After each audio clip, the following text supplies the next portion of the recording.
Hello everybody, this week's video comes by way of request around how to eat healthy when working from home.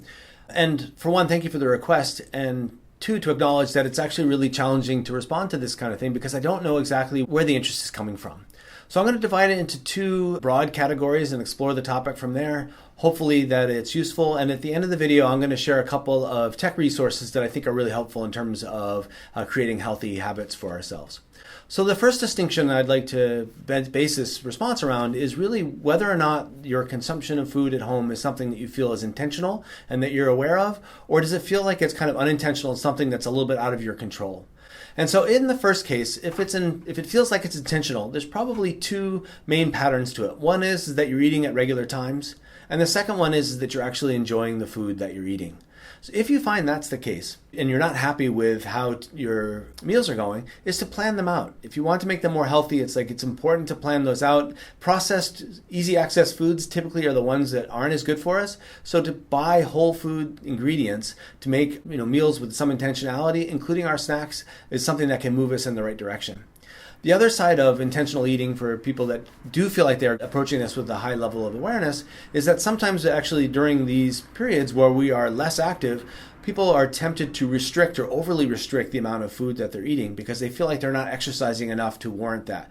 I would caution against that, and that our bodies do really need a lot of nutrients and energy to function. Plus, if we can build in some exercise, that also keeps us in balance. So to not overly restrict our food and make sure that we are actually getting enough so that we aren't being overly intentional with what we're eating. The other side of this is if you find yourself with unintentional eating patterns. And what this would look like would be less regular scheduled meals, or more frequently eating from time to time, and also just going to the cupboard or to the refrigerator when we're actually not hungry.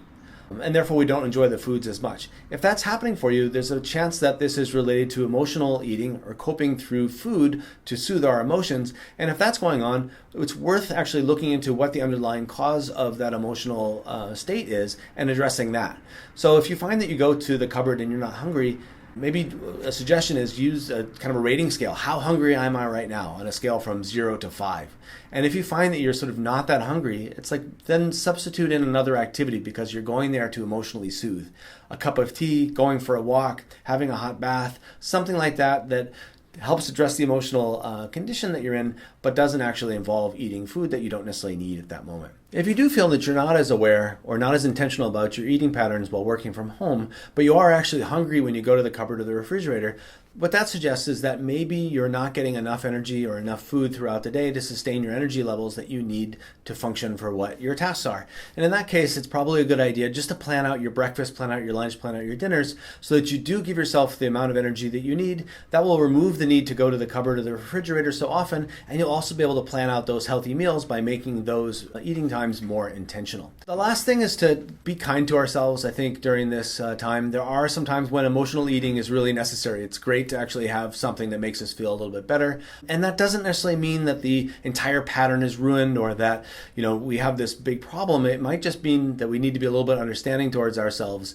so that we can ride through the storm that we're in with our home situation and working from home so much. One idea is to actually build in some flexibility into your eating plan. If you have like a breakfast, lunch, and dinner, it's accept that a couple times a week you're going to actually, have some snacks that aren't as good for you or things that you just like to eat but maybe aren't quite as healthy. And when that happens, it's just to be understanding, actually make those part of the plan. And if possible, you can match those with days that maybe you're getting a bit more exercise, but I wouldn't overly stress it. I think the key thing is actually to try to generally have a healthy pattern to it and to be understanding when we fall away from that. So in the comments below, please put down how you're maintaining healthy eating at home, whether it's certain ideas you have for meals or whether it's just healthy snacks. Sometimes a suggestion like, frozen blueberries that you pick up at the store as opposed to something else is a really useful strategy and helps somebody else out quite a lot. At the beginning of the video, I mentioned I would just talk about two apps that I find really useful. The first one is called Streaks, and it's a free app, and basically it allows you to set a daily goal and a certain time where it will check in with you around that goal, and you can just yes or no, how did I do on this? What I I find that does for me is it kind of gamifies things a little bit, where it's like every day I build some momentum and I'm likely to keep it going because I don't want to break the streak. The second one is Dailyo, which allows you to kind of give yourself a rating on some different categories. And so you could actually maybe make that a bit more nuanced using something like Dailyo, whereas streaks is sort of yes or no, sort of all or nothing. So hopefully those are useful for you. Thanks for watching this week, and see you next time.